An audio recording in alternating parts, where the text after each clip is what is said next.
Now, this is something that's, it just popped up in my feed, I guess because I watched one AI slop video. This is History Slop is going mainstream now. Or History Slop? That's just it? Just call it the History Slop? Yeah, History Slop is going mainstream now. I'm not entirely sure what that means, but I watched that one AI History Slop, whatever it is. Whatever it is. Because it was just bad. So I'm curious on what this is, because a lot of slop is just going viral. A lot of slop, because again, a lot of people's attention spans are non-existent this day and age. They can't focus on really anything. Like, a lot of people need to do the key jangling features in order to keep their audience entertained. Like, that's why you get a lot of people with their soundboards making a bunch of random noises, pushing it off to the side, because that's the only way to keep people attracted, because you need keys jangling. Like, eventually I'll probably get one of those signboards in the back that swap between images or text, you know. I mean, I guess this is close enough. This is close enough, but I like this because it's different. It's different. My background back here, it's different. But yeah, this is a History Slop is going mainstream now by the present past. So someone recently sent me this video. I'm in Pompeii, 79 AD, and that is Mount Vesuvius. It's an influencer time traveling to the past, and her videos are insanely popular. She's even winning awards. Wow, this is surreal. It's AI, but people...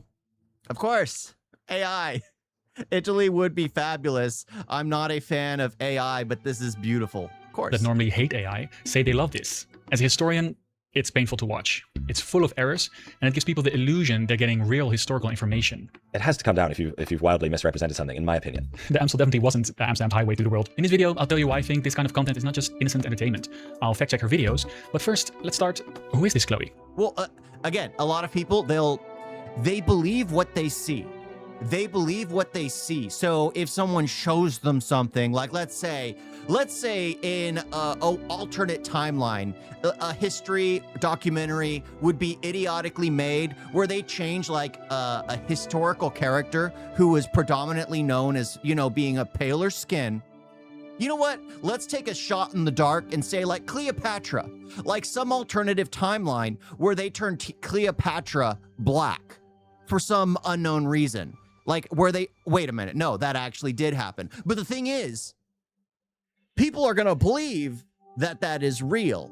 And that's the problem when AI doesn't really know. AI is just an algorithm that's punched in and it's taking its information from whatever brain it's taking it from, whether its brain is being purchased from Reddit or being purchased from Meta or being purchased from X, because guess what? A lot of those platforms, how they make money is they sell their data banks and information that they've gathered to third parties, fourth parties. And that's what basically is the brain of AI. That's where they get most of their information from, whether it's real or not, doesn't matter. They don't know, it's AI. So the channel is called Chloe versus History. The idea of the channel is of an influencer traveling to the past and they're vlogging about it. At first glance, it looks really convincing, and it also is, well, entertaining. Secundus, I voted for you. Gidices.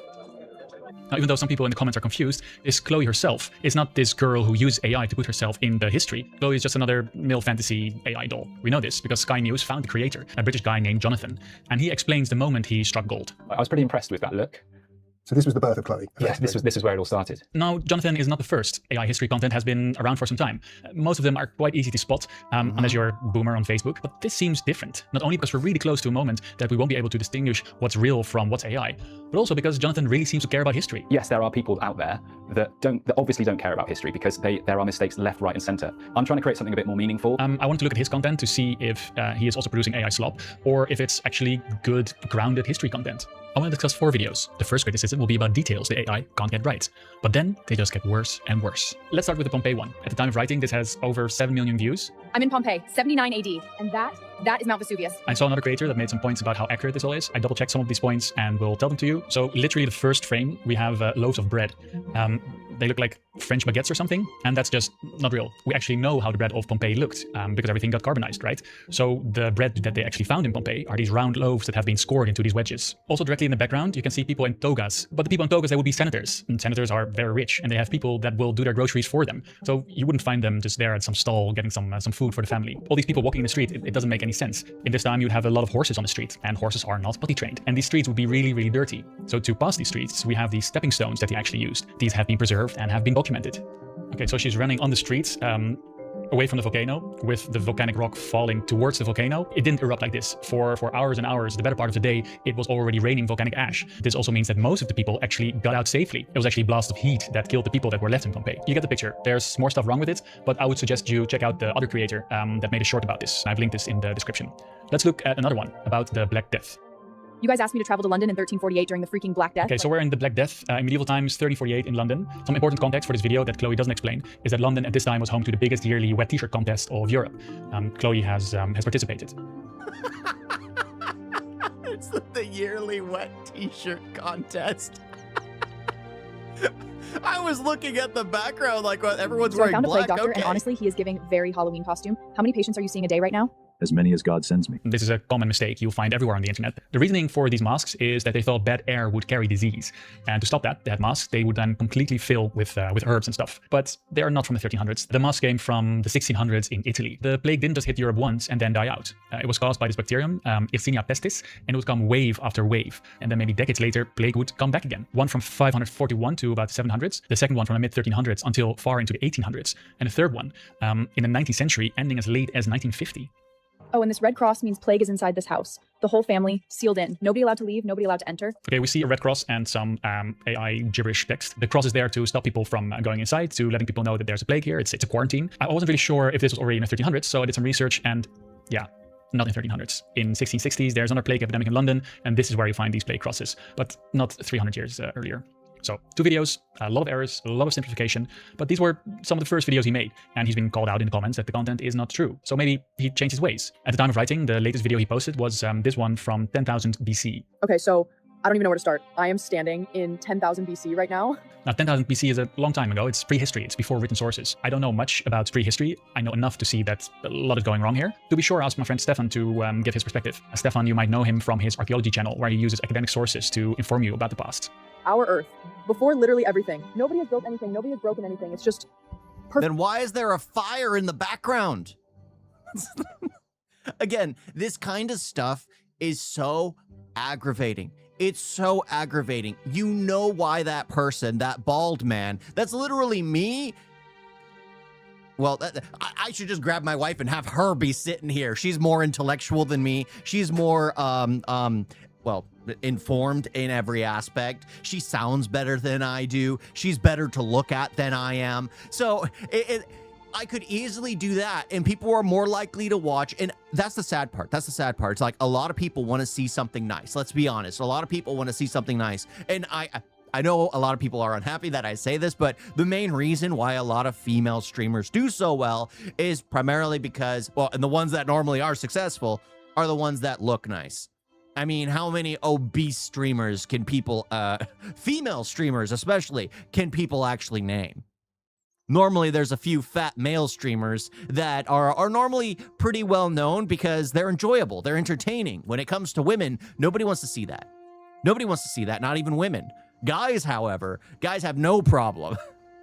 Well, I guess a lot of people do enjoy. So maybe there are a few, because a few are popping into my head.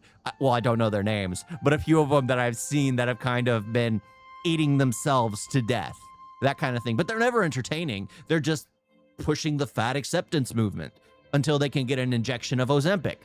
And then they change their ways, or they lose their entire audience. But yeah, the whole thing is just like, why couldn't he just record himself? I think it would be more of a understandable if he was recording himself and just trying to do a bit of information, like he's talking and showing like bits and pieces in the background, which could be AI. It's a tool that should be utilized to assist you, not one that baits in a gooner audience to try to just watch your perspective of history. Oh. Controversial statement from the get-go there. But first, I want to show you where I've been traveling. So I'm now in Bulgaria for a video, and spending a lot of time on the road.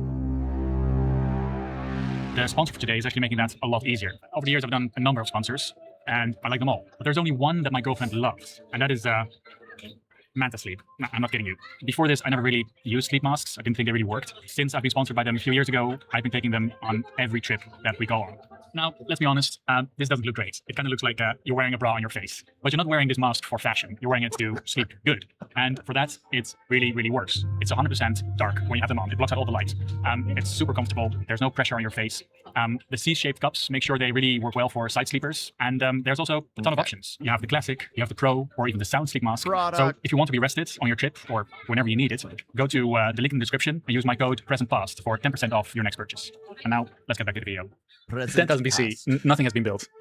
Nothing has been built. Quite a lot has been built. Quite a lot has been built. Quite a lot is in the process of being built. It's so interesting that she uses that phrase because this is like the very start, actually, of monumental architecture. The sites like Göbekli Tepe, Karahan Tepe, the Tower of Jericho, very famous. And that's, you know, that's just the stuff we know about, right? There's so much we don't know, and there's so much made by wood that has probably perished. They had art, real art. Someone put their hand against this wall tens of thousands of years ago and just made something. I'm assuming... My guess is the person watched the movie 10,000 BC and literally just made a video or an AI video. Because again, I don't know much about history. I just know we've been here for quite a long time. We have been here for quite a long time. But yeah, you nobody should ever go to a 60-second TikTok video or short or Instagram reel to get your history information.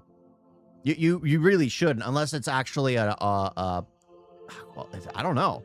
I'm entirely not sure, because it's just like because some historians do that. They do have like a little, just say they'll do like, at this point in time this happened, this was the cause, like something quick. Some of them do something like that, but yeah, it's just they're not utilizing AI to kind of do something that pisses in Europe off because all of like the population we later go on to see. So in a European context, hand stencils would have been made, you know, way before then, 20,000 years before then, 30,000 years before then. But hand stencils do get made across the world at different times, so it is like quite a universal human symbol. So I suppose we can give her a pass for that, but definitely in like a European context, it happened a lot before 10,000 BC. Now, these are Neanderthals for sure. There's no way they don't intend for these to be Neanderthals, because it's based on really famous depiction of Neanderthals. Why is it an issue that there are Neanderthals in 10,000 BC in this video? Well, we have absolutely no evidence of Neanderthals surviving 40,000 years ago. So I suppose they're 30,000 years out of sync with the reality, which, you know, is an insanely long time when you think about it. In your perception of human history, being off by 30,000 years is quite a lot. It's funny how the comments are calling them out. They're using these unga bunga sounds. Do they have language? What is the consensus about that? I think there's absolutely no reason to think that Neanderthals didn't have language. There's no reason anatomically to think they didn't have language. The more we learn about them, the more we understand that they're creating art, symbolic thinking. It's important to never assume that they were just like us. You know, you always have to keep that in mind. You can't assume anything. Because fundamentally, we know genetically, like, we interbred with them. Mm-hmm. And you could say, like, oh, well, that doesn't mean anything. Mixed. But we still carry their DNA within us now. So it's not just a one-night stand in some lonely cave. Like, we interbred with them. Their children were successful enough in that community to also pass on their genes. It's hard to imagine a scenario like that if they didn't have language. Language is everything to us. And for sure, by 10,000 BC, every human across the planet has language. I mean, if we've almost certainly had language for hundreds of thousands of years in some way. Like, it's impossible to think that we didn't. Your take on this video, Stefan? Are we being informed historically? No. Yeah, because I like the crap. Like the top comment right here. Well, I don't know. This is Instagram, I think. I don't know if this is the top comment. That is not 10K BC, more like 100K BC. I'm on my process for the prehistoric doctorate. I'm on my process. I guess that's the correct way to say it. Because I guess he's the one in college. So let me quickly explain. If we are talking about 10K BC, we would be in the transition between Mesolot and Neo. I feel like I'm reading Ross Geller here. Yeah, but the fact that being called out in the comments and you don't do a retraction or something or I don't know. Gee. No, it's basically vibes based. You know, I love the vibes of being like, wow, we're exploring time. But in terms of, is this an accurate representation of life in 10,000 BC. Well, the thing is, you could just do a quick Google search, probably. What are key factors? Like, let me see if I can Google that. Let's learn something new right now.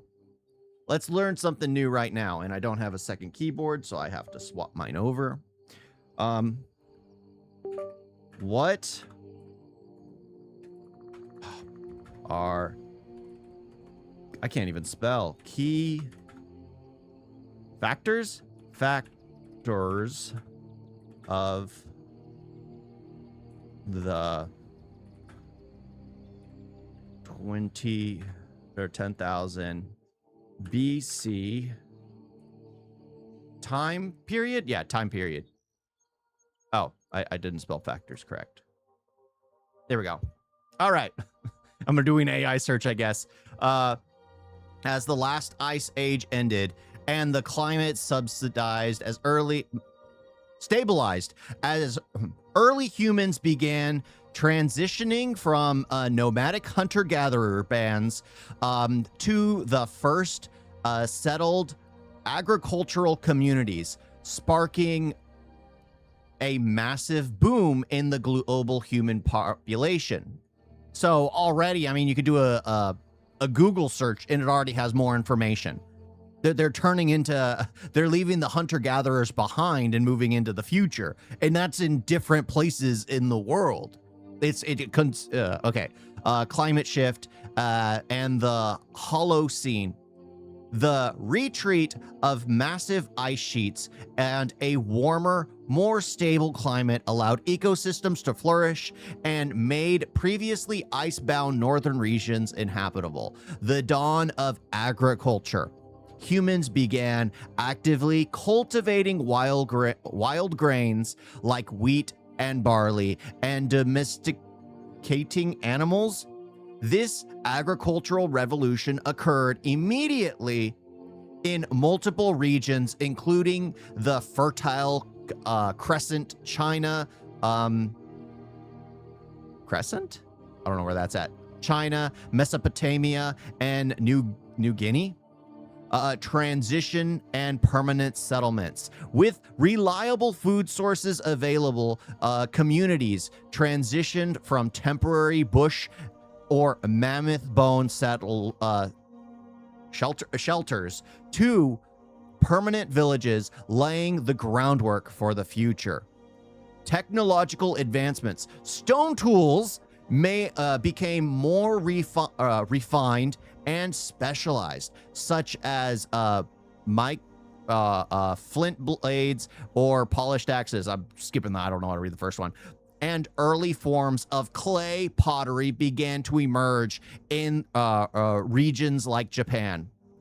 Extinction of megaflora and megafauna, the changing climate, and human hunting pressures contributed to the extinction of large animals like woolly mammoths.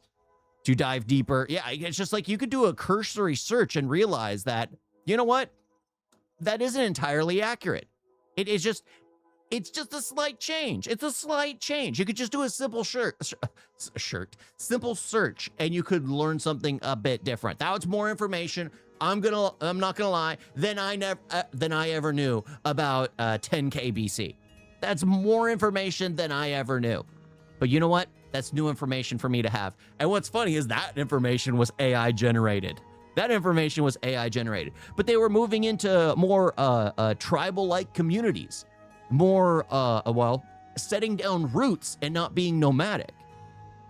I mean, that's the big thing there. They had pottery, they had arts, they had living structures, they had agriculture. No. So basically everything is wrong about this video. That makes it 3 out of 3. There are mistakes left, right, and center. And by this time I was wondering, like, how does he make his content? So I searched online and I found this video, the Sky video I showed you before, where he talks about his process. Just before the eruption of Vesuvius. Okay, so she's going to say, okay, so I just arrived in Pompeii and it's giving Roman holiday, but like real. Then that AI-generated script is fed into the seed dance video AI model. It's a Claude prompt. He doesn't only use AI to make his videos, he also uses AI to write scripts. Mm-hmm. Remember when you were in high school? Yeah, there's nothing wrong. the thing is, you always need to fact check. Like, sure, I just did a cursory thing. Was all that information I searched accurate? Well, I can't say no. I can't say no. I can't say yes either. But that's the thing. I'm not a historian. I read that. I learned a bit of something. Whether it's accurate or not, I do not know. I'd have to do a deeper dive. I'm not a historian. I know a bit about the world, a bit about history, but you know, ancient, prehistoric history or pre-agriculture history is not my strong suit. Maybe 2,000, 4,000 years ago, that's my wheelhouse. I do that in quotations. There's no way I know for sure. But yeah, that's the thing. It's just like, I would have to do a deeper dive to be even sure of what I just checked out was real. He just had AI write an entire script off of a prompt without actually knowing if any of it was real or double checking. School and the teachers told you can't use Wikipedia to write your essay. Wikipedia is great if you're high as a kite at 3 a.m. and you want to read up about the Ajuba airplane house. But it's not great if you want to make content that informs millions and millions of people. It's Wikipedia where the AI will just grab the information and sort of Frankenstein it together into something that seems passable at first glance. But if you know anything about the subject, everything falls apart. And this is extremely annoying, especially if, like me, you make videos where you spend countless of hours finding articles, reading books, talking to experts, to try and make sure your videos have a factual basis. But it's obvious that he presents himself as something different, as something worthwhile, as something informative. But even when people correct... Even though Neanderthal probably had language, it definitely was much less sophisticated than us humans, from forming much longer groups and had tools of better quality while living among Neanderthals. Yeah, I mean, that is true. That is true. Well, a lot of the tools might have just worn away. A lot of them would have started as maybe just sticks and stones, which could have easily just broke or decayed or eroded over time. I mean, we don't know about that. And yes, they probably had a language. It probably wasn't sophisticated. It probably was just like, I'm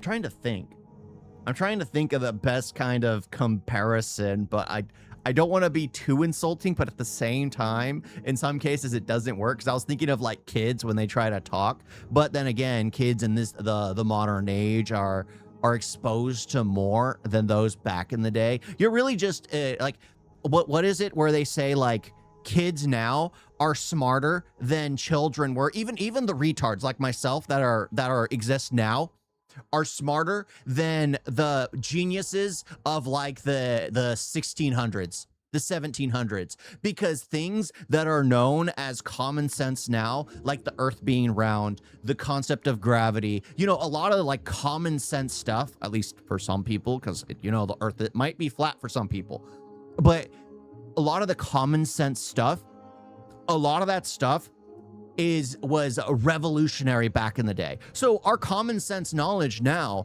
is far beyond the like 1600s, 1700s mindset. So we have a lot of geniuses. The problem is like they're all based off of the common knowledge now. So if you think about it, back in the day where they barely had probably any words, any way of communicating, so their intellect would be depicted by the next further push of mankind. The next push of like, oh, we need a word for this. And then someone just starts saying it over and over again. Like the word ratchet, how it comes out of nowhere. Or like, you know, a lot of the words that popped into my head that just came out of nowhere, out of like, didn't have a meaning whatsoever, mainly came from the black community, let's be honest. And then they have a meaning like slapped to it. And it's like, you know what? It gets put in music, it becomes catchy, and then everyone starts using it. And then guess what? They make a whole new word because too many people. Like, meh is now considered a full-on word. Meh is now considered a full-on word, when it was basically a sound, but everyone knew what that sound meant, so now it really has a definition. In the chat, he doesn't update his descriptions or anything. But Clover's history is not the only project he has. I found this podcast where he talks about his second project, Majestic Studios. For this project, he used actual historic sources. My channel is taking those historical sources and going one step further and actually making those photorealistic and then turning those photorealistic images into moving scenes. So I saw this and I thought, okay, this is a lot better. He's using historical documents to make these videos. It's a lot better than just prompting Claude. And again, I want to say this guy really seems to care for history. And actually, I really enjoy doing the research. I love finding a hidden little gem that shows that city in the 1800s or 1700s is just the best feeling. So I actually get like endorphins when I find it. Anyone that has ever done historical research knows this feeling. The feeling that you get when you find this source, when you find a piece of information, a quote, a document. It's really the best feeling. So I thought, let's see how he does this. Maybe this is different. So he made a video about Amsterdam. This is where I come from. I also made a video about it. So it's nice that he uses actual historical documents. It's a bit gimmicky for me, but if you enjoy that kind of stuff, sure, go ahead. Our story begins on the peaceful banks of the Amstel River at Ouderkerk, just south of Amsterdam.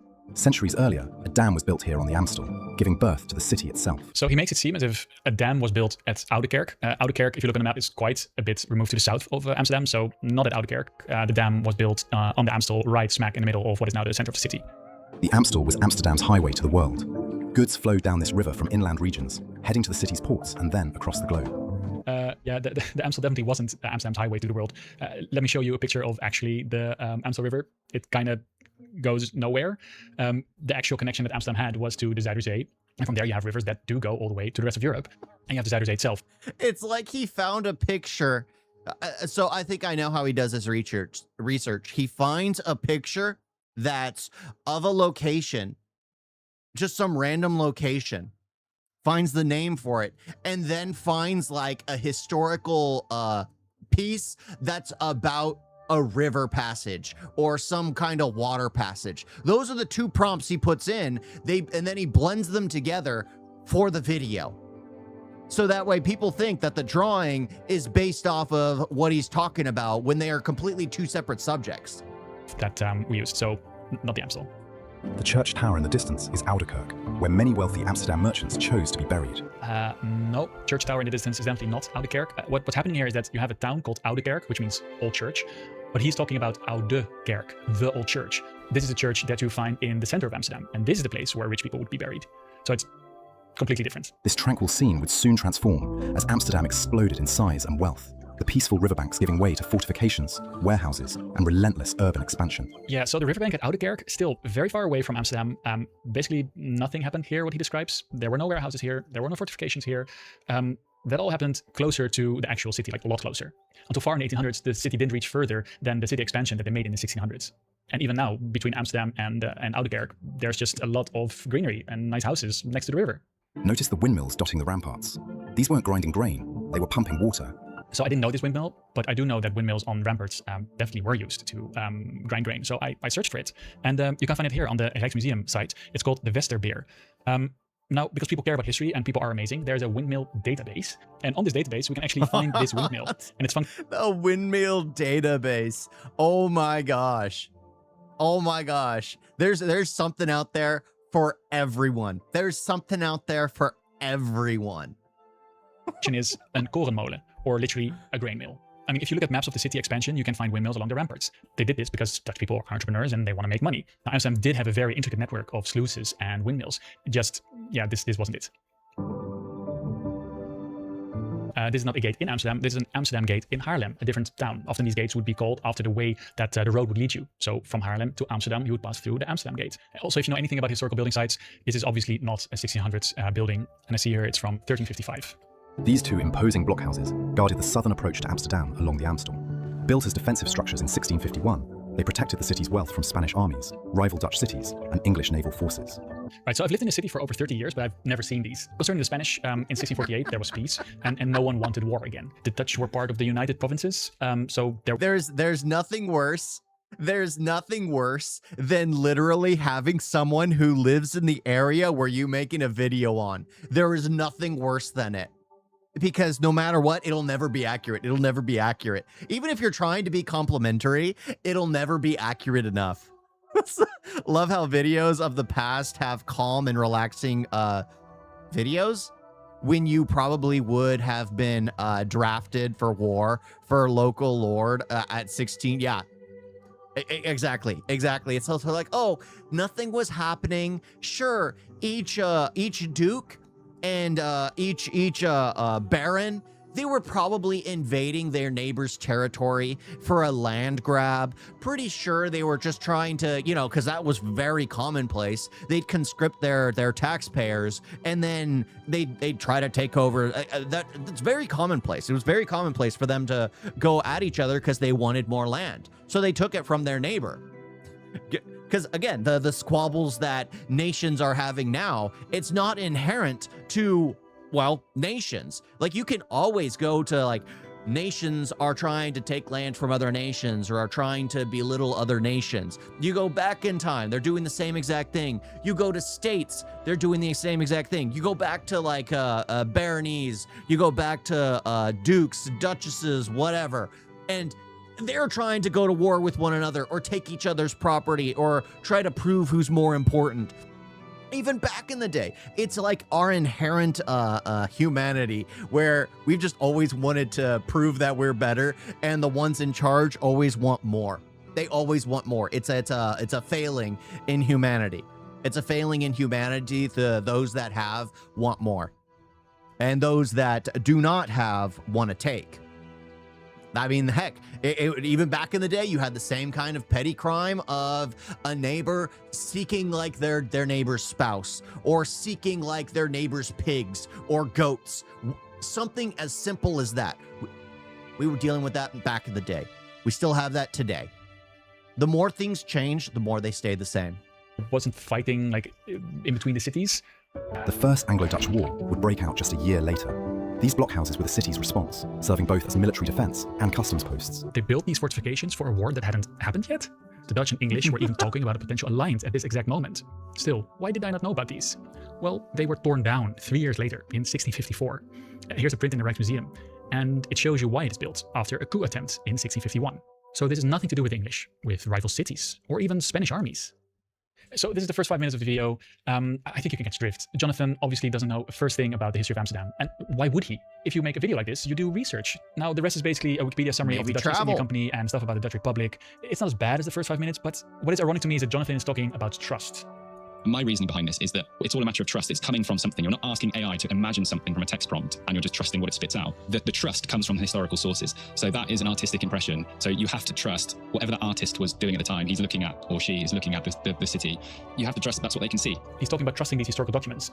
Well, the first thing you learn as a historian is you don't trust the historical documents. That's because often they will misinterpret what happened. They will tell a different story because there's reasons why people will tell different stories. I'm going to show you a picture that is of a sea battle that happened during the First Anglo-Dutch War in 1653. In some cases, they were forced to portray like the painters, the artists, the historians of the day, especially in like very authoritarian environments, where there was a monarchy which had like ironclad control. Guess what? You're gonna depict your rulership, your governance as above everything else. Even if there are people dying on the streets, you're not going to depict that. Why? Because it doesn't, it would show poorly on the ruler, and then you would find yourself being one of the bodies on the streets, probably hanging from a podium. So you remove that as an artist, and you just remove all the dead bodies. Just imagine all the artwork back in the day, and add like 10 dead bodies to each scenic shot. Add 10 dead bodies in your head to each scenic shot. I mean, that's probably more accurate to what it was like. And then the painters are like, that's not there. That's not there. Let's put some grass here. Look at that happy little accident. That dead body's gone. It's a happy little accident. They were the original Bob Ross, keeping themselves alive by having happy little accidents, making the bodies disappear. Of course, that's not entirely accurate, but you can easily see how it would be skewed, because you go to like back in the day where you'll have one history text from one barony or one kingdom that says one thing about history, about how they won a battle, and then you go to another text from the opposing kingdom about how they won that battle. And it's just like it changes. It always changes. In this painting, you see a lot of ships. I've never seen a 17th century battle in real life, but this looks kind of crowded, right? Should we trust this? As you can imagine, this is not how it happened. The painter got a bonus for every mast he could fit in the painting, so he got paid very well, and we should definitely not trust it as a source. And there are channels out there that don't use historical sources at all, and they're doing a similar concept to me, like the entire history of X, but they won't use historical sources, and they'll just get AI to invent what they think. And I just think that's a missed trick. The problem is that he's not just trusting the documents, he's putting his full trust in a Claude prompt. That's kind of ironic because he does care about getting things right or wrong.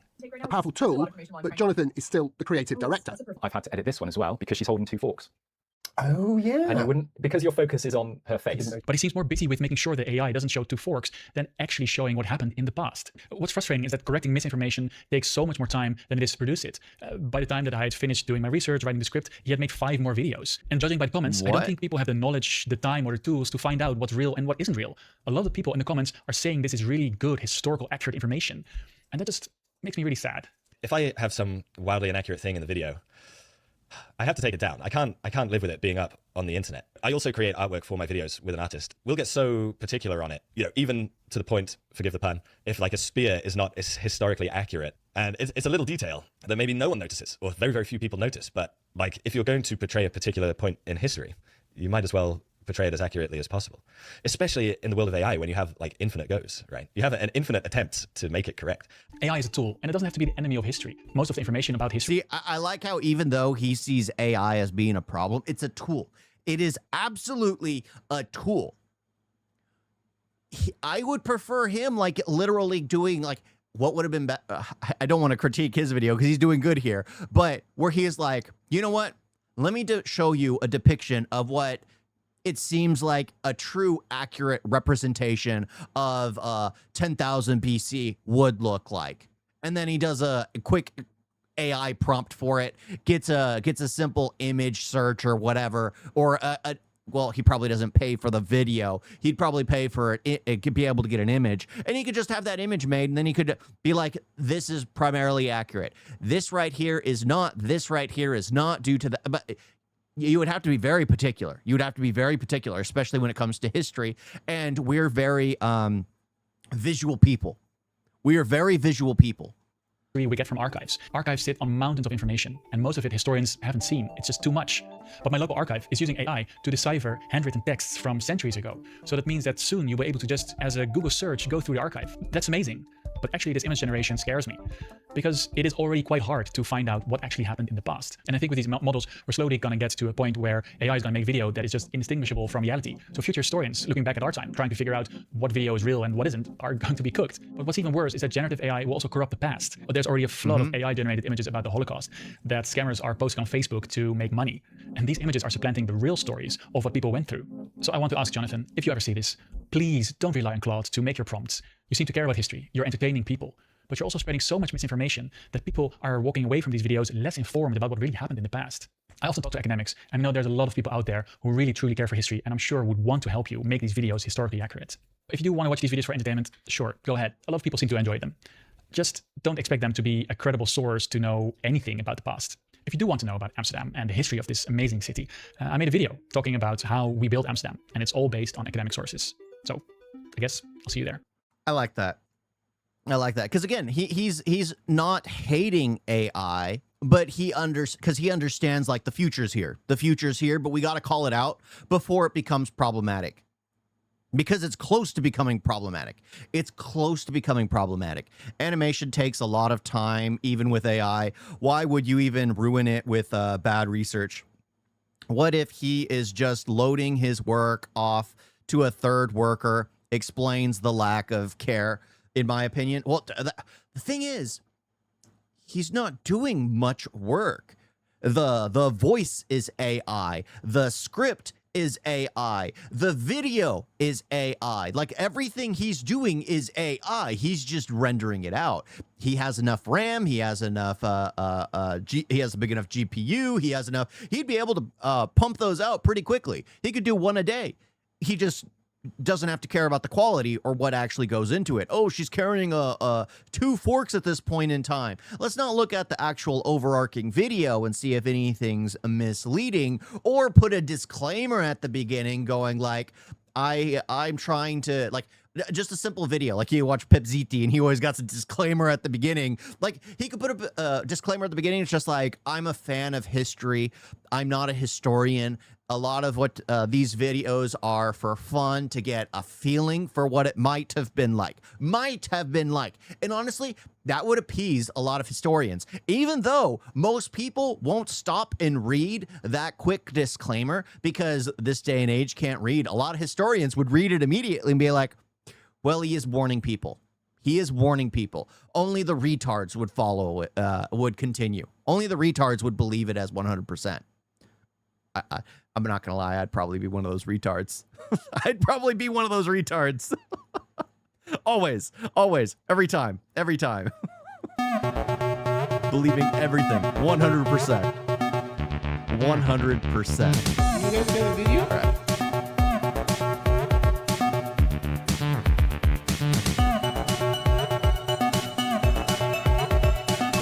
So bad. And don't forget to like and subscribe. Wait on that.